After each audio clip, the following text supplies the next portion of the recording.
তিনি তার মূল্যবান আলোচনা পেশ করবেন। আসসালামু আলাইকুম ওয়া রাহমাতুল্লাহি ওয়া বারাকাতুহু। الحمد لوليه والصلاة والسلام على من لا نبي بعده والوزن والرزم والعزم بالجزم لا جلد بلد ولد جز ورز وعزم له ثم نشهد أن لا إله إلا الله وحده لا شريك له لا ضد له ولا ند له ولا مثل له ولا مثال له ونشهد أن لا إله إلا الله ونشهد أن سيدنا وسندنا وحبيبنا وحبيب ربنا وطبيبنا وطبيب قلوبنا ومولانا وأولانا محمدا عبده ورسوله أما بعد فأعوذ بالله من الشيطان الرجيم بسم الله الرحمن الرحيم واعتصموا بحبل الله جميعا ولا تفرقوا قال رسول الله صلى الله عليه وسلم لا يؤمن أحدكم حتى يكون هواه تبعا لما جئت به صدق الله العظيم وصدق رسوله النبي الكريم हर लज़्हे मोमिन के निशान नैयान हर लज़्हे मोमिन के निशान नैयान रुफ्तार में किरदार में अल्लाह की बुरहान रुफ्तार में किरदार में अल्लाह की बुरहान قهاري غفاري قدوسي وجبروت قهاري غفاري قدوسي وجبروت चार अनासर हो तो बनता है मुसलमान ए चार अनासर हो तो बनता है मुसलमान हमसाये जिब्रील यमी बंदाए खाकी हमसाये जिब्रील यमी बंदाए खाकी है उसका नशीमन न बुखारा न बदख्शा है उसका नशीमन न बुखारा न बदख्शा ए राज़ कसी को नहीं मालूम के मोमिन ए राज़ कसी को नहीं मालूम के मोमिन कारी नजर आता है हकीकत में है कुरान कारी नजर आता है हकीकत में है कुरान सुब्हानक ला इल्म लना इल्ला मा अल्लमतना इन्नक अंतल अलीमुल हकीम। अल्हम्दुलिल्लाह দি সানশাইন স্কুল গাজীপুর টঙ্গী এর উদ্যোগে সবক প্রদান ও ওয়াজ মাহফিল এর আয়োজন করা হয়েছে। উপস্থিত আছেন উক্ত মাহফিলের সম্মানিত সভাপতি দিগার হযরত উলামা ইকরাম মুরব্বিয়ান আযম বিভিন্ন জায়গা থেকে আগত ইসলাম প্রিয় কোরআন প্রিয় যুবক ভাইয়েরা পর্দার আড়ালের অবস্থানগত পর্দানিশীন মা ও বোনেরা আল্লাহ রাব্বুল আলামিনের দরবারে অসংখ্য অগণিত শুকরিয়া জ্ঞাপন করি যিনি দয়া করে মায়া করে আল্লাহ ওয়ালাদের মজলিসে আগে আগে আসার বসার তৌফিক দান করেছেন।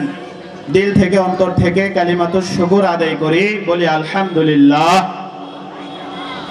কিছুক্ষণের ভিতরে উপস্থিত হবেন সারা বাংলাদেশের নন্দিত ওয়াইজ আমার বড় ভাই হাফেজ কারি জুবাইর আহমদ তশরিফ সাহেব দামাত বরকাতুহুম।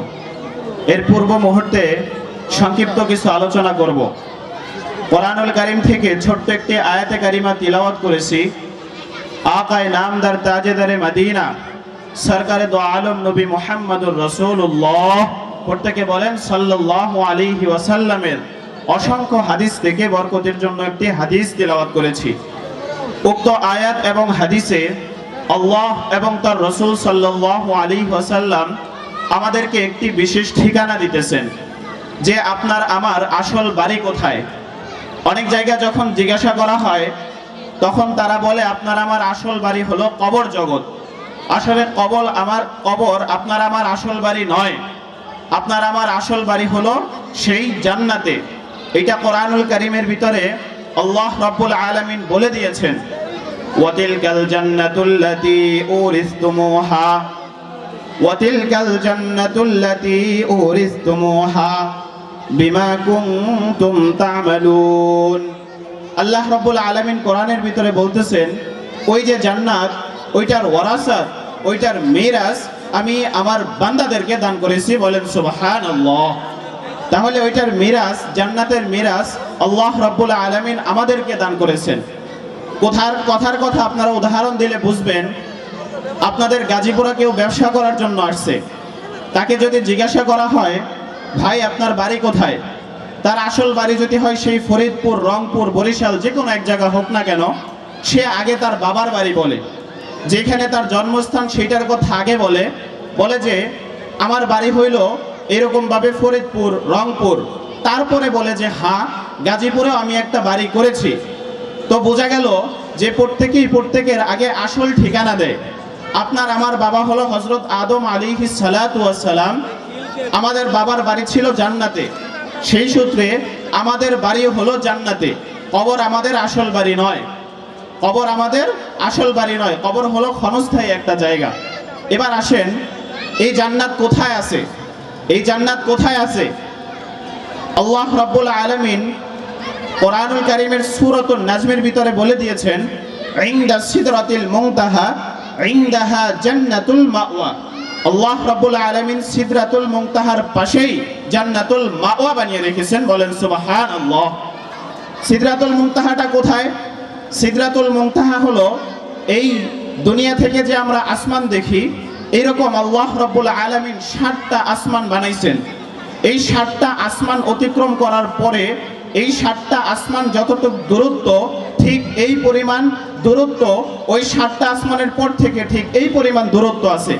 এর উপরেই আল্লাহ রাব্বুল আলামিন সিদরাতুল মুনতাহা বানিয়ে রেখেছেন। ওই সিদরাতুল মুনতাহার পাশেই হলো জান্নাতুল মাওয়া। এই জান্নাত আমাদের জন্য ওখানে বানিয়ে রেখেছেন। আসলে জান্নাত হয়তো বিশাল, তার গভীরতা, তার অনেক বিশালতা, অনেক বড় জান্নাত। অনেকে তো জান্নাত, এই জাহান্নাম, এই যে আমরা যে জান্নাত তো আমরা দেখি না। এই দুনিয়া থেকে যে আসমান দেখি আমরা, এই আসমানটা যে কত দূরত্বে আছে সেইটা কেউ আমরা বলতে পারি না। বৈজ্ঞানিকরা পর্যন্ত আসমান তো অস্বীকারই করেছেন। তারা তো ওই পরিমাণ গভীরতায় যেতেই পারে না। বলতেছেন যে জান্নাত বলতে কিছু নাই, জাহান্নাম বলতে কিছু নাই। আসমান এরকম ভাবে, আরশ, কুরসি, লৌহ কালাম এরকম ভাবে কিছুই নাই, এরকম ভাবে তারা অস্বীকার পর্যন্ত করতেছে। তারা এরকম ভাবে বলে যে ওইরকম কিছু নাই। কিন্তু আমাদের পরিপূর্ণভাবে বিশ্বাস রাখতে হবে, পরিপূর্ণভাবে ইয়াকিন রাখতে হবে। আল্লাহ রাব্বুল আলামিন কোরআনের ভিতরে বলেছেন, হুয়াল্লাযী খালাকা সাবআ সামাওয়াতিন তিবাকা ইন্না জাহান্নামা কানাত মিরসাদা। জান্নাত, জাহান্নাম, আরশ, কুরসি, লৌহ কলম সবকিছুর কথা আল্লাহ রাব্বুল আলামিন কোরআনের ভিতরে বলতেছে। কিন্তু আপনার আমার মতো মানুষদেরকে, এই সরল মনা মানুষদেরকে বিভ্রান্ত করতে চায় বাংলাদেশের কিছু নাস্তিক মার্কা মানুষ। তারা বলে যে জান্নাত জাহান্নাম বলতে কিছু নাই, আল্লাহ বলতে কিছু নাই। পরিষ্কার ভাষায় বলে দিতে চাই যে এই দিন নাজিল হয়েছেন রাসূল সাল্লাল্লাহু আলাইহি ওয়াসাল্লামের উপরে। এই দিন প্রচার প্রসার করেছেন সাহাবায়ে কেরাম, এই দিন লিপিবদ্ধ করেছেন ইমামে আজম আবু হানিফা। এই দিনের ধারক বাহক আল্লাহ রাসূল সাল্লাল্লাহু আলাইহি ওয়াসাল্লাম। ওলামায়ে কেরাম, তাওহীদি জনতা বাংলাদেশের সকল মুসলমানদেরকে দিয়ে গিয়েছেন। সুতরাং ওলামায়ে কেরাম, তাওহীদি জনতা থাকা অবস্থায় কেউ কাউকে বিভ্রান্ত করবে, তা কোনোদিন হতে দেওয়া হবে না, তা কোনোদিন হতে দেওয়া হবে না। কথা বলেন ঠিক কিনা? তাহলে এরকম ভাবে তারা এরকম ভাবে বিভ্রান্ত করতে চায়। জান্নাত বলতে কিছু নাই, জাহান্নাম বলতে কিছু নাই। উদাহরণ দিলে আপনারা বুঝবেন আসলে জান্নাত তারা আমাদেরকে কি রকম ভাবে বিভ্রান্ত করে। একটা ঘটনা আমি বলি। একটা লোক একটা দেয়ালের পাশ দিয়ে হাইটা যাইতেছে, আর একটা লোক ওই দেয়ালের পাশে এরকম ভাবে বসা আছে। যেই লোকটা বসা আছে তাকে ওই হেঁটে যাওয়া লোকটা বলতেছে যে ভাই, এই যে দেয়ালটা দেখতেছেন, এই দেয়ালটা তো একেবারে ছিন্ন ছিন্ন, দেয়ালটা তো কিছুক্ষণ পরে ভেঙে যাবে, আপনি এখানে বৈশা থাকেন না। এটা বললো। এটা বলার পরে ওই লোকটা যে হাইটা যাইতেছে লোকটা, সেই লোকটা চলে গেল। কিছুক্ষণ পরে দেখা যাইতেছে ওই লোকটা ওই দেয়ালের পাশ দিয়ে সরে গেছে। সরে যাওয়ার পরে একটু পরে ওই দেয়ালটা ভেঙে গেছে। সে তো মহা খুশি, হায়রে আল্লাহ রাব্বুল আলামিনের শুকর, আল্লাহ রাব্বুল আলামিন আমাকে বাঁচাইছেন ওই লোকটার উসিলা করে। সেই লোকটার পিছে পিছে যাওয়া শুরু করছে। যাইতেছে যাইতেছে যাইতেছে বলতেছে কি যে ভাই, আপনার সাথে আমি সারা জীবন পরিচয় রাখতে চাই, সারা জীবন আপনার সাথে আমি সম্পর্ক রাখতে চাই, কারণ আপনি আমার একটা ভালো করছেন, জান বাঁচাইছেন। বলতেছে যে ভাই, আপনি আমার সাথে সম্পর্ক রাখেন না, আমি অনেক খারাপ একজন লোক। বলতেছে যে না, আপনি খারাপ হইলে আবার মানুষের ভালো কিভাবে করেন, এই যে আমার জানটা বাঁচাইলেন। বলতেছে যে ভাই, দেখতে দেখা যাইতেছে আপনার ভালো করছি, কিন্তু অনেক খারাপ লোকায়িত আছে। বলে যে ভাই আপনি কে? বলে আমি হলাম শয়তান। পরে কোরআন শরীফের ভিতরে তো আছে ইন্নাশ শাইতানা লিল ইনসানি আদুউম মুবিন, যে মানুষের প্রকাশ্য শত্রু হলো শয়তান। আপনি ভালো কেন করলেন? বলতেছে দেখতে দেখা যাইতেছে ভালো, কিন্তু ভিতরে খারাপ লুকায়িত। বলে কিভাবে? বলে কিতাবের ভিতরে লেখা আছে যেই লোকটা দেয়ালের নিচে চাপা পড়ে মারা যাবে, সেই লোকটা মরতে দেরি, খোদার জান্নাতে যাইতে দেরি না। বলেন সুবহানাল্লাহ। এই যে আপনি নিশ্চিত একটা জান্নাত পাইতেছেন, নিশ্চিত যে একটা জান্নাত আপনি পাইতেছেন, এই জান্নাত থেকে আপনাকে আমি দূরে সরাই দিলাম, মরলে আপনি দূরে গিয়া মরেন, এই নিশ্চিত জান্নাত আপনাকে পাইতে দিলাম না। তাহলে আমাদের লাভ করলো নাকি ক্ষতি করলো? বলেন, লাভ করলো নাকি ক্ষতি করলো? ক্ষতি করছে। আজমালা এক বুকজারি এক কার হুয়া, আজমালা এক বুকজারি এক কার হুয়া। মুসলমান ভাইরা আমার কথাগুলো খিলের কান দিয়া শুনবেন। কোনো দিকে নজর নাই, কোনো দিকে নজর নাই। আলেম ওলামা আমাদের জন্য রহমত, আলেম ওলামা আমাদের জন্য বারাকাত। কি পরিমাণ রহমত, কি পরিমাণ বারাকাত! তারা জীবিত থাকলেও আমাদের জন্য রহমত, মৃত্যুবরণ করলেও আমাদের জন্য রহমত। আল্লামা আনোয়ার শাহ কাশ্মীরি রহমাতুল্লাহি আলাইহি ওনার এক তকরীরের ভিতরে লেখেন, একজন বড় আল্লাহওয়ালা রাস্তা দিয়ে হাইটা যাইতেছেন, প্রতি মধ্যে দেখতেছেন একটা কবরস্থান। হুজুর ওখানে দাঁড়াইয়া মুরাকাবা করলেন। মুরাকাবা করার পরে দেখতেছেন প্রত্যেকটা কবরের ভিতরে আযাব আর গজব হইতেছে, আযাব আর গজব হইতেছে। দাঁড়াইয়া হুজুর ওখানে দোয়া করলেন, হায় আল্লাহ, আপনি এই কবরের সকলকে মাফ করে দেন, হায় আল্লাহ, আপনি এই কবরের সকলকে ক্ষমা করে দেন। হুজুর ওখান থেকে চলে গেলেন। একে একে তিনবার হুজুর আসা যাওয়া করলেন। তৃতীয় তিনবারই দেখতেছেন কবরের ভিতরে আযাব হইতেছে। চতুর্থবার যখন হুজুর আসলেন, আসার পরে দেখতেছেন প্রত্যেকটা কবরের মাইয়িত একেবারে শান্তি এবং সুখের ভিতরে আছে। প্রত্যেকটা কবরের মাইয়িতের ভিতরে জান্নাতি পোশাক পরিধান করা। বলতেছেন যে আপনারা কি এমন আমল করেছেন, কি এমন আমল করেছেন যে আমলের বরকতে আল্লাহ রাব্বুল আলামিন এই কবরের সকলকে মাফ করে দিয়েছেন। বলতেছেন যে হুজুর, ওই রকম কোনো আমল আমরা করি নাই, এতটুকু আমল আমাদের শুধু জানা আছে। আমাদের এলাকায় একজন হাফেজে কোরআন ছিল, আমাদের এলাকায় কোরআন পড়নেওয়ালা একজন লোক ছিল, সে কিছুদিন আগে মৃত্যুবরণ করেছে। মৃত্যুবরণ করার পরে আমরা সকলে সিদ্ধান্ত করে এই সিদ্ধান্তে উপনীত হয়েছি যে এই আলেমকে, এই হাফেজে কোরআনকে, এই কোরআন পড়নেওয়ালা লোকটাকে এই কবরের ভিতরে আমরা দাফন করব। এতটুকু শুধু আমাদের আমল, আর কোনো আমল আমাদের জানা নাই। হুজুর ডাক দিয়া বলতেছেন, আপনারা সুসংবাদ গ্রহণ করেন, সুসংবাদ গ্রহণ করেন। আল্লাহ রাব্বুল আলামিন এই কোরআনুল কারীম যে পড়তে পারে তার উসিলা করে, এই হাফেজের উসিলা করে, এই আলেমের উসিলা করে, এই কবরের ভিতরে যত মাইয়িত ছিল সকল মাইয়িতকে আল্লাহ রাব্বুল আলামিন ক্ষমা করে দিয়েছেন। বলেন সুবহানাল্লাহ। এই ছেলেরা, এই বাচ্চারা, তোমরা একটু বসো, এদিকে আসো। এই বাচ্চারা এদিকে আসো, এদিকে আসো, সামনে আসো, সামনে এসে বসো, দৌড়াদৌড়ি করো না, সামনে এসে বসো, সুন্দর মতো বসো। হ্যাঁ বসো, সবাই বসো, বসে পড়ো, দুষ্টামি করো না, বসে পড়ো, একদম বসে পড়বা। কি বলতেছে হুজুররা সেটা শোনো, বসো, একদম বসো। এই বাবু বসো। তো যে বলতেছিলাম যে আলেম ওলামা আমাদের জন্য রহমত, আলেম ওলামা আমাদের জন্য বারাকাত। কি পরিমাণ রহমত, কি পরিমাণ বারাকাত! আমি বললাম যে আল্লামা আনোয়ার শাহ কাশ্মীরি এরকম ভাবে হাইটা যাইতেছেন, পথিমধ্যে দেখতেছেন কবরস্থান, আজকে এখানে কোরআনের সবক দেওয়া হবে। এই কোরআন সবক পড়নেওয়ালা একজন ছাত্রর কি পরিমাণ মূল্য দেখেন, যে এই কোরআন পড়নেওয়ালা ছাত্র এরকম ভাবে তাকে শুধু দাফন করা হয়েছে, এর উসিলা করে এই কবরের ভিতরে যত মাইয়্যিত ছিল সকলকে আল্লাহ রাব্বুল আলামিন মাফ করে দিয়েছেন, বলেন সুবহানাল্লাহ। তাহলে এবার আসেন, এই জান্নাত কত বড় সেটা আমরা জানি। এই জান্নাত কত বড় সেটা আমরা জানি। জান্নাত কত বড় সেটা জানার জন্য আমাদেরকে বুঝতে হবে দুইটা ঘটনা। এক নম্বর ঘটনা হলো, আল্লাহর রাসূল সাল্লাল্লাহু আলাইহি ওয়াসাল্লাম একবার জিবরিল আলাইহিস সালাতু ওয়াস সালামকে বলতেছেন, এই জিবরিল, তোমার আসল আকৃতিটা আমি একটু দেখতে চাই, তোমার আসল আকৃতিটা আমাকে একটু দেখাও। তুমি তো আমার কাছে অনেকবার আসা যাওয়া করো, কিন্তু আসল আকৃতিটা তো কখন দেখি নাই। বলতেছে, ইয়া রাসূলুল্লাহ, আপনি উপরে তাকান। রাসূল সাল্লাল্লাহু আলাইহি ওয়াসাল্লাম উপরে তাকাইলেন, তাকানোর পরে দেখতেছেন পুরা আকাশটা একেবারে মেঘাচ্ছন্ন হয়ে গিয়েছে, কালো হয়ে গিয়েছে। রাসূল নিচে তাকাইলেন, জিবরিল আমিন বললেন, ইয়া রাসূলুল্লাহ, আপনি কি দেখলেন? বলতেছে, কই কিছুই তো দেখলাম না, পুরাটা আকাশ দেখলাম কালো হয়ে গেছে। বলতেছেন যে, ইয়া রাসূলুল্লাহ, আমি এই দুনিয়ার ভিতরে পুরা আসল আকৃতিতে কিভাবে আসব? আমি মাত্র একটা ডানা এই দুনিয়াতে মেলছিলাম, এই একটা ডানা মেলার কারণে পুরা আকাশটা, পুরা দুনিয়াটা একেবারে সামিয়ানার মতো ঢাইকে গেছে। এইরকম 600 ডানা আল্লাহ রাব্বুল আলামিন আমি জিবরাইল আমিনকে দান করছে, বলেন সুবহানাল্লাহ। তাহলে দেখেন জিবরাইল আমিন কত বড়, জিবরাইল আমিন কত বড়, অনেক বড়, অনেক বড়। এরকম 600 ডানাটা, 600 ডানা, একটা ডানা মেললে পুরা দুনিয়াটা একেবারে মেঘাচ্ছন্ন হয়ে যায়, ঢাইকা যায়। এই একটা ঘটনা মনে রাখবেন। দ্বিতীয় নম্বর ঘটনা হলো, হযরত ইউসুফ আলাইহিস সালাতু ওয়াস সালামকে ওনার 10 ভাইরা কূপের ভিতরে ফালায় দিছে। কূপের ভিতরে ফালায় দিছে, ফালায় দেওয়ার পরে ওই সময় আল্লাহ রাব্বুল আলামিন জিবরিল আমিনকে ডাক দিয়ে বলতেছে, এই জিবরিল, যাও, আমার ইউসুফকে তো এরকম ভাবে তার 10 ভাই শত্রুতামি করে কূপের ভিতরে ফালায় দিছে, তুমি তাকে ওখান থেকে তাড়াতাড়ি উঠায় নিয়ে আসো। ওই সময় জিবরিল আমিন সিদরাতুল মুনতাহা ছিল। সিদরাতুল মুনতাহার পরিচয় কিন্তু একটু আগে দিছি, যে 7 আসমানের উপরে একটা জায়গা।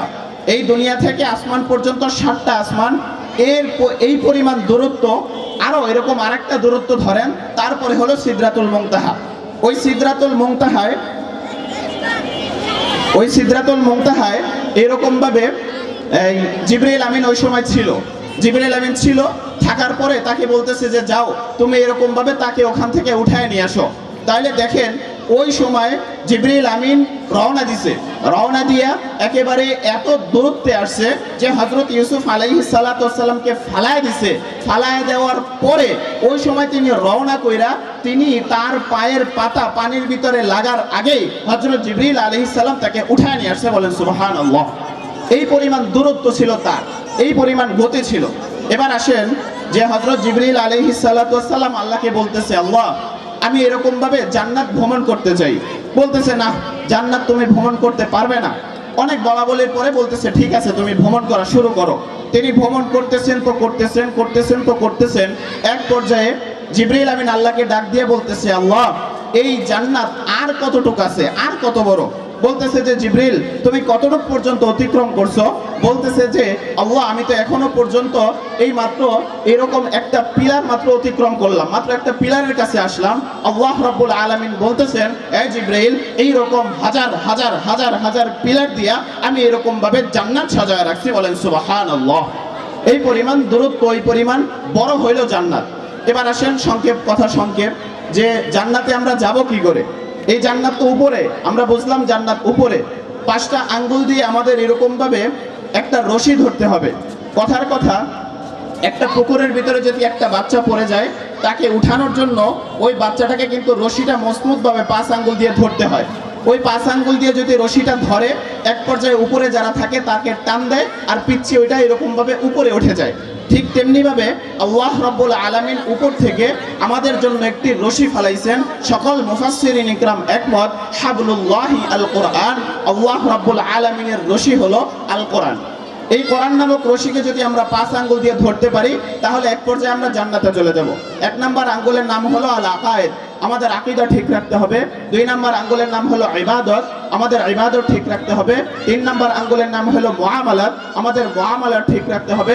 4 নম্বর আঙ্গুলের নাম হলো মুআশারাত, আমাদের মুআশারাত ঠিক রাখতে হবে। 5 নম্বর আঙ্গুলের নাম হলো আখলাক, আমাদের আখলাক ঠিক রাখতে হবে। এই 5টা জিনিস দ্বারা 5টা আঙ্গুল দিয়ে যখন কোরআন নামক রশিকে আমরা মজবুতভাবে ধরবো, এক পর্যায়ে আল্লাহ রাব্বুল আলামিন উপর থেকে টান দিবেন, আমরা খোদার জান্নাতে চলে যাব। বলেন সুবহানাল্লাহ। তাহলে এই যে কথাগুলো বললাম অগোছালো কথা, এই কথাগুলো আল্লাহ রাব্বুল আলামিন আমাকে এবং আপনাদের সকলকে আমল করার তৌফিক দান করুন। আমিন। ওয়া আখিরু দাওয়ানা আনিল হামদুলিল্লাহি রাব্বিল আলামিন।